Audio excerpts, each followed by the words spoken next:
Hi movie fans, and welcome to this edition of Movies.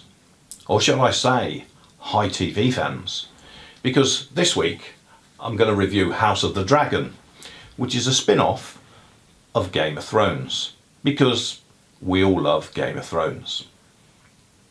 This is about House Targaryen at the height of its power, set 172 years before the birth of Daenerys Targaryen. We have Rhys Ifans playing the Hand of the King, Paddy Considine plays King Viserys, Matt Smith plays the King's brother, Daemon. Princess Rhaenyra is played by two actresses as she grows up, Millie Alcock and Emma Darcy, and Alison Hightower, again played by two actresses, played by Emily Carey and Olivia Cooke. Various other actors appear, obviously, so it's quite a reasonable cast.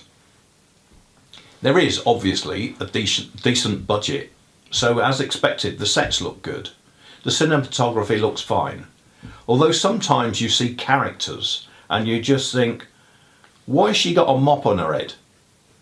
You'll know when you'll see it. Some of the CGI looks a little over CGI'd, if that's a thing, as it sometimes looks kind of fake. There are some scenes which are quite dark, especially episode 7. And I don't mean dark in plot, I mean dark in scenes. And apparently some TVs have difficulty playing them properly, unless you mess around with the TV settings. Not so much of a problem for me viewing on a 120-inch projector screen.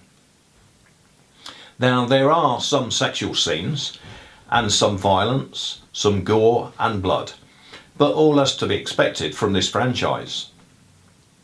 It keeps up with the tradition of having horrible bastards in it that you would not piss on if they were on fire, and that's just some of the obnoxious children.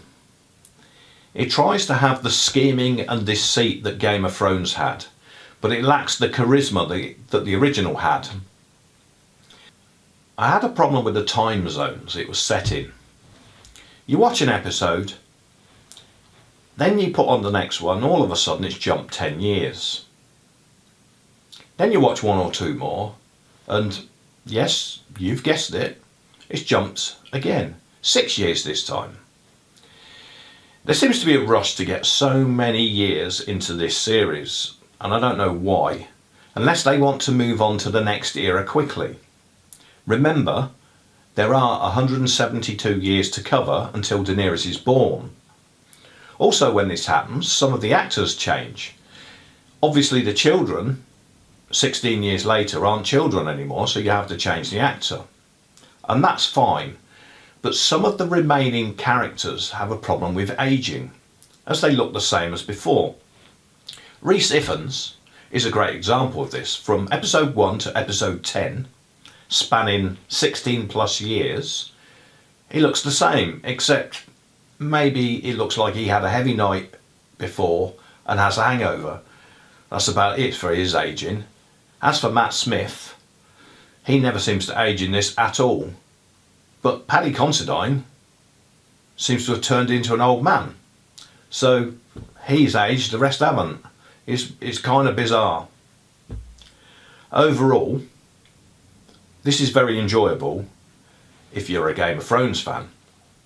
But remember, it's not Game of Thrones. That's the main issue with it.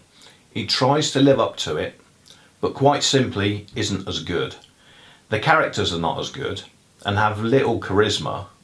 This may be partly because of rushing the story. Having said that, I did enjoy this a lot and thought it was a good watch. I managed to avoid it until all 10 episodes were available, and then watched over 4 nights viewing. I have absolutely no interest in watching one episode build up suspense and tension and then wait for a whole 7 days to watch the next one. We need these series all dropped together like Netflix.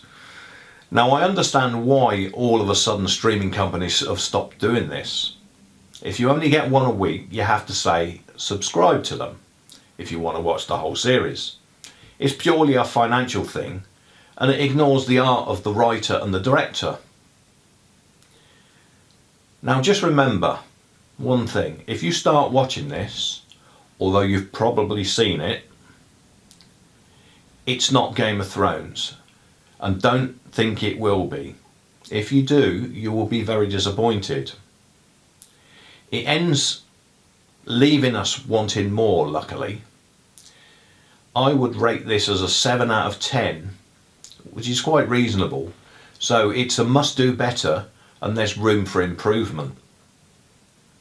So please smash the like button, please subscribe so you can see more from us, and thank you for watching.